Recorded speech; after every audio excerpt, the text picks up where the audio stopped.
Shut up and sit down. What is up, guys?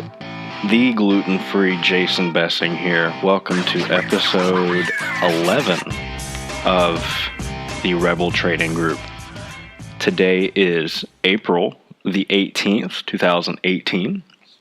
It's about 4:30 here on the East Coast. The market just closed. The Dow was down 38 points, S&P up 2 points, NASDAQ up 14 points, and Bitcoin is currently at, there it is, Bitcoin's sitting at about 8,200. So everything was sideways. The Dow had a lot of potential to run up today. It was led by Home Depot, believe it or not, but was really held back because of IBM, who fell down 7% after earnings. We are in the earnings season right now. We are in the heart of it, actually. The banks just kind of kicked everything off, and they're actually putting out some pretty good numbers. Actually, really good numbers on paper.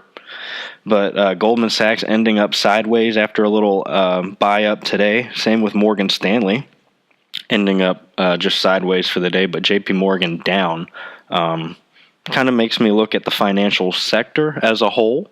If the banks are doing good, then the economy should be doing good. That's the theory. So more money coming back into the system helps us put it back out and keep everything growing, keep everything fresh. Unfortunately, Nathan is not here with us today. He is ill. So I am taking the reins on today's episode. So I can't really do the market news with Nate, but we can do market news with gluten-free Jason Bessing. So Nathan, get better. But this one's for you guys. So market news today. There's really not much going on. Once again, the headlines are really just pointing to earnings. Earnings are out, and a lot of numbers are actually looking pretty good. There seems to be a lot of buying coming into the market because of it. But right now, all the headlines always reaching for some sort of story, and they're just pointing to earnings, especially on those banks, and what that means going forward with the rest of earnings season. We're only about 10% to 12% of the S&P has already reported. So the banks usually are one of the first sectors to kind of go, and that gives us a hint of what to expect. But we'll get more into that later. And then on top of that, the tensions are easing across the globe. Our government's kind of pissing a lot of people off. A lot of people are pissing off our government these past few weeks, so now the headlines are no longer highlighting everything going on. But Trump was talking about how he sent one of his advisors over to North Korea, and it was a very successful meeting. It was basically a meeting to set up other meetings, basically. And then we're not really hearing much about Syria. That seems to be calming down. I don't know if that's a good sign or bad sign. But other than that, there's not much else going on in the news. Except everything's pointing to earnings, and a lot of these big companies are on blast, especially IBM.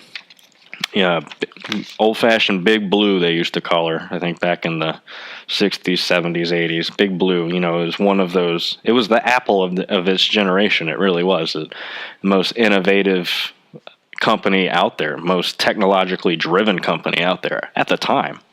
So having trouble keeping up ever since then. They mostly have switched over to just business solutions and no longer cater to the consumer like Apple can and Microsoft can. So I think that's one of the problems. Both Steve Jobs and Bill Gates believe that a computer needed to be in every single American household, and they kind of jumped on that, and IBM didn't, and that's kind of been their demise ever since. But still a very large company, going through some rough patches right now, just like GE, General Electric, going through a little bit of rough patch. So of course they're on blast. And a few months ago, Warren Buffett came out and admitted that they had been selling their IBM position, and he admitted that they lost a lot of money. I think it was estimated somewhere in like the $3 billion range. I don't remember the exact number, but it was a good chunk of change, and he admitted that he was wrong.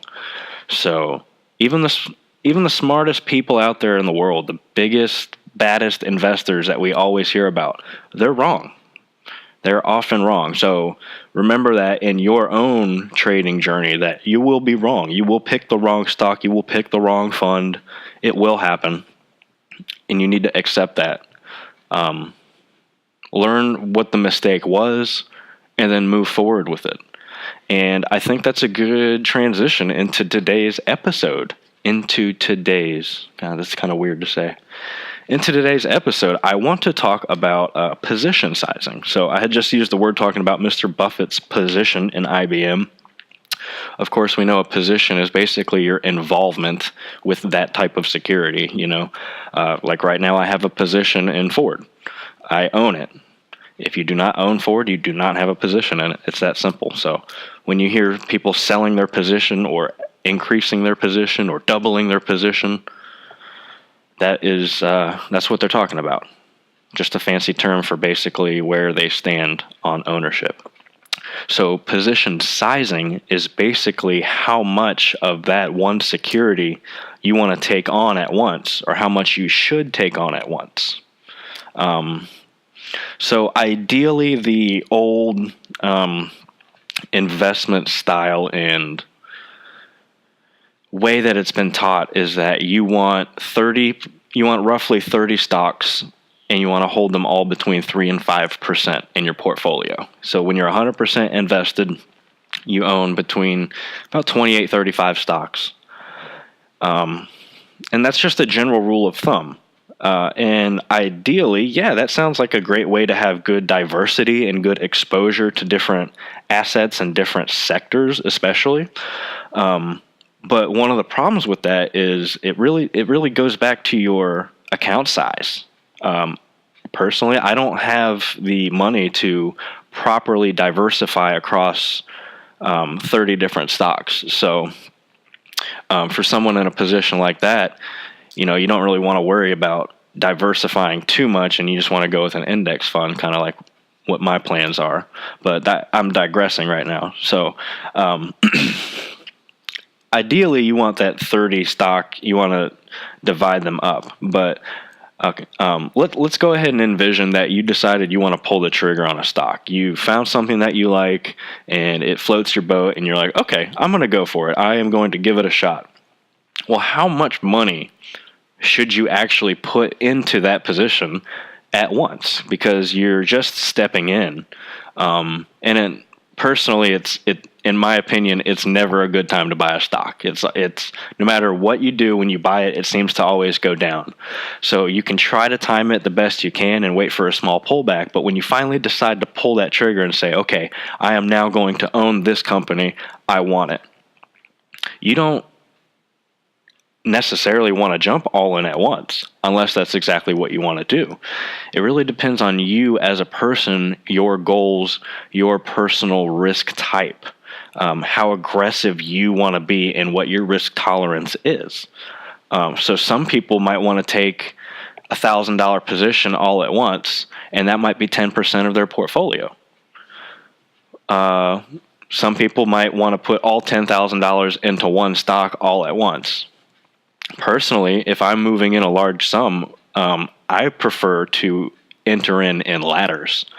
So if I want to take a company and I want to make it 10% of my portfolio, because I have a small account and I have to do that in order for it to kind of matter.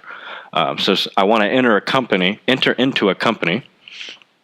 I'll enter in maybe in 5 share blocks at a time or 10 share blocks at a time until I get to my target. This takes out the fear of having to time perfectly and putting in all $1,000 at once and watching it just plummet and sell off more. When if you enter it in ladders, you can get exposure to more of that downside and buy more stock for cheaper. The only reverse side to that is that I've often bought into a stock and it instantly continues to run up. So now I still have 75% more of the money to move into that position. and the stock has taken off. So now I got to buy it for more expensive. And it's an unfortunate problem to have, but unfortunately that does happen. So that goes back to the dollar cost averaging thing. That's a great way to enter into a position once you've determined how big of it you want to be in your portfolio. When you're dealing with ETFs and funds, you don't necessarily need to position out your portfolio as diverse. So yeah, you can have your 30 stocks, your 28 to 35 stocks across 3 to 5% each, roughly. You could have that, but what if you want to get more aggressive on like an index fund? Well, maybe the S&P 500 SPY can take up about 30% of your portfolio right then and there, because that's 500 stocks. So 30% of your portfolio goes across 500 stocks. That's okay for something to be a little bit more heavily weighted, if you will, in your portfolio, something that can kind of dominate.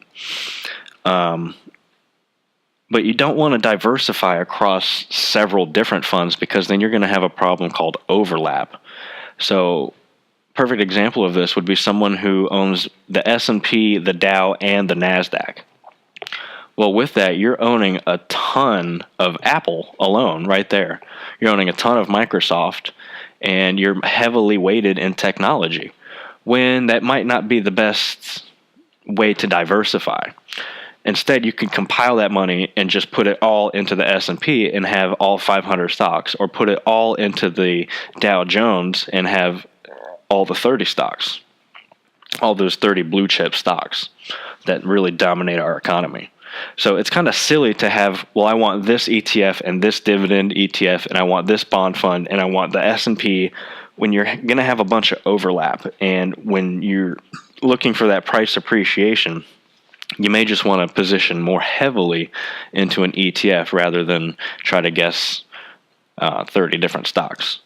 So when you're position sizing, remember it goes back to who you are and your risk tolerance, how aggressive you're really trying to be. If you want to take a 10% position all at once and pull the trigger and say, this is where I want it, then you might want to go for it. But consider laddering in when you're entering that position for the first time.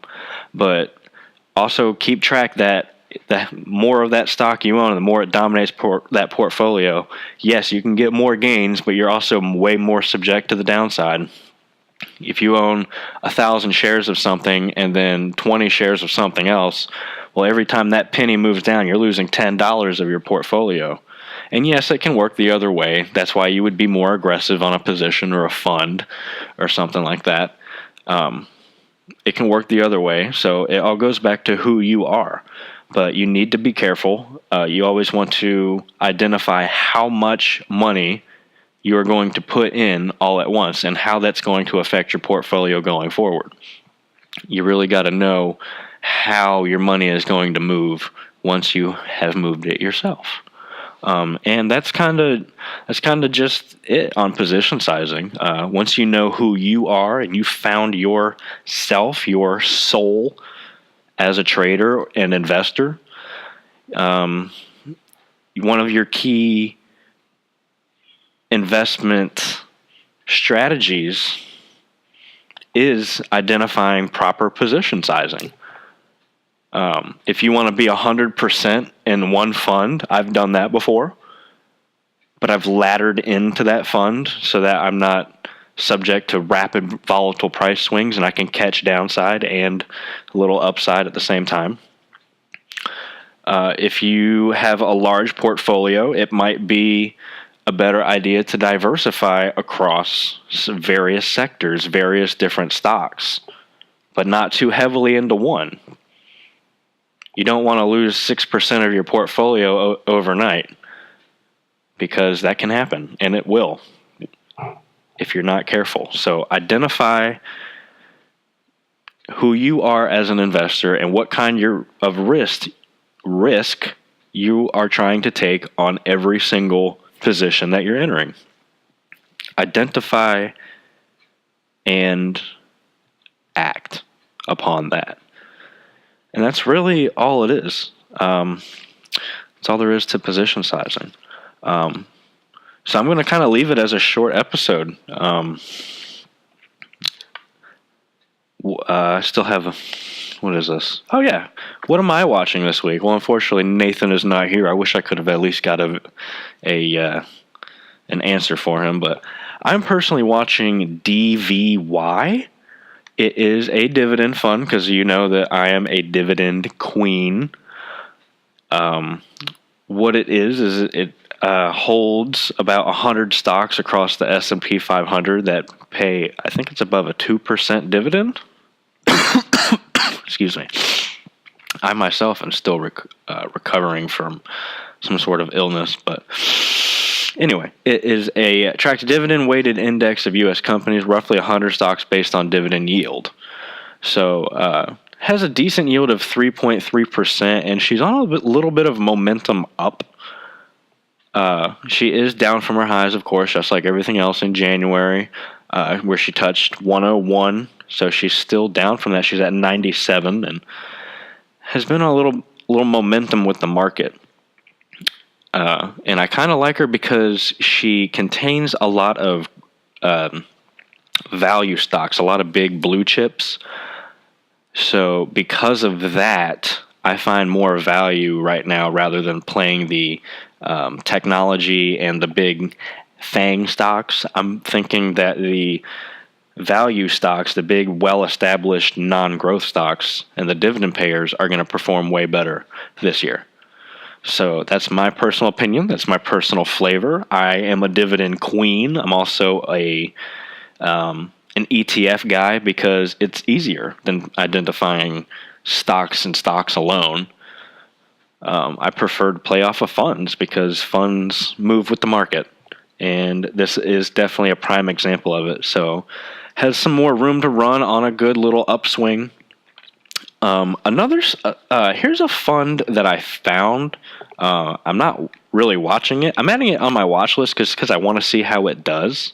The ticker symbol is ACT. It is a Vice fund. Let me get the exact description for you. I saw it on that little ticker there on CNBC on the bottom, and I just said Vice ETF, and I was like, I was just wondering if one of those were out there. It is an actively managed fund, so that means it has fund managers and their turnover rate, how often they're buying and selling in their positions, is a little bit is much higher than that of an ETF, so they will weight their portfolio based on that. So ACT is an actively managed fund. Invest in U.S. companies involved in alcohol, cannabis, or tobacco-related activities. Interesting concept because one of the other podcasts that I listen to that I will always plug at every opportunity I get, called Invest Talk. I will put a link for them in the show notes. Great episode. They have episodes every day, and it's a great show. So I'll put that in there. But they were just talking about socially responsible investing, and it was funny because that topic was kind of on my mind just a few days ago. And I would say that I am not a socially responsible investor. I'll make money where I can make money because I don't think my lack of ownership of a company is going to affect it in any way, shape, or form. So I'm not big into that per se. So I will definitely invest in these things, especially when and where I see value. So this is kind of this is definitely a Vice one: alcohol, cannabis, and tobacco. So I think that's the ticker symbol ACT. It is only about 5 months old. Came out on it. I don't think funds IPO, but it was public on December of 2017, and it went up high with the market, and it actually kind of popped up from its $25 price to $27, $28, and then on that big down, it went with the market, and it's once again on the rise. So it seems to kind of stay with the market. I don't have access to the holdings in it right this second, but it obviously is going to hold some Phillip Morris and Altria, two of the biggest tobacco companies on the planet. And I guarantee you it has a nice holding in there because the fund yields a 1.8% dividend, which isn't really anything to get excited about, but whatever. Anytime a fund is kicking you back some money, whatever. So I'm just gonna at least look at it. I don't know if I'm gonna invest in it. I don't think it has that much growth opportunity, and it doesn't have much volume. It has about 16,000 shares a day is the average, and that's not really enough for me. If you look at the chart, she has very stagnant movement throughout the day. Trading has a different price like every hour, so not a lot of volume there. Don't know what's in it, but it's just an interesting ETF. Remember, there's always funds for every flavor of investor out there. There's something out there that will cater to your specific tastes and what you would like to have. Remember, you're a business owner.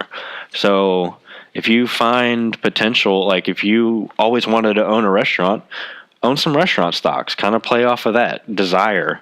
You'll have that interest. So earnings, that's another thing I want to get into because we are in the heart of earnings season. The S&P 500 still has about 85% of the companies still have to report just now in the upcoming weeks. So tomorrow we have Phillip Morris, speak of the devil, in your ACT there. And that's Thursday, tomorrow, the 19th. And then the only other one of huge significance, we have some financial companies, some smaller ones reporting on the 20th on Friday, April 20th. We've also got GE. That could be a fun one to watch. She has had a nice little pop up, and by a little pop up, I mean like 50 cents, but that's big news for GE right now. But she has had some movement upwards. So I'm curious what they're going to... Excuse me.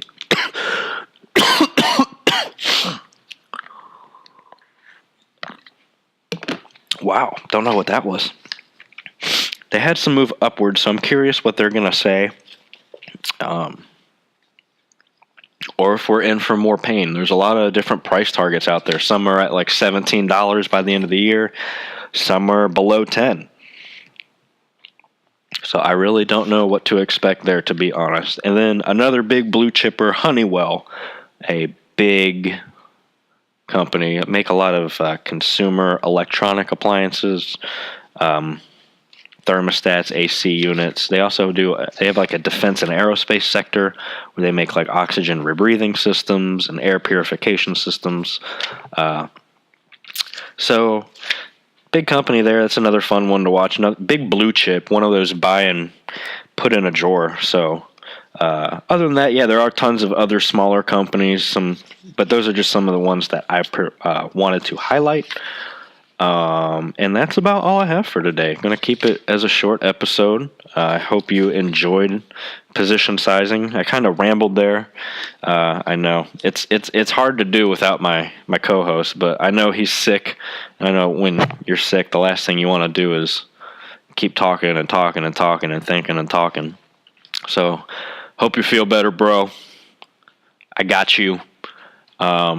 He will hopefully be doing a solo podcast on Friday or Saturday if he's feeling better. Unfortunately, once again, I will be out of town and unavailable. I will be going on a cruise, a much needed little vacay. So I will be unavailable, and you will listen to the great Nathan Oliphant. And I wonder what he has in store for you. I am very excited to see what he does because I really enjoyed his Risk episode. So I hope you're feeling better, Nathan. And you will hear from us again very soon. Thanks for listening. And I hope y'all have a wonderful trading week and make all the money. Later, guys.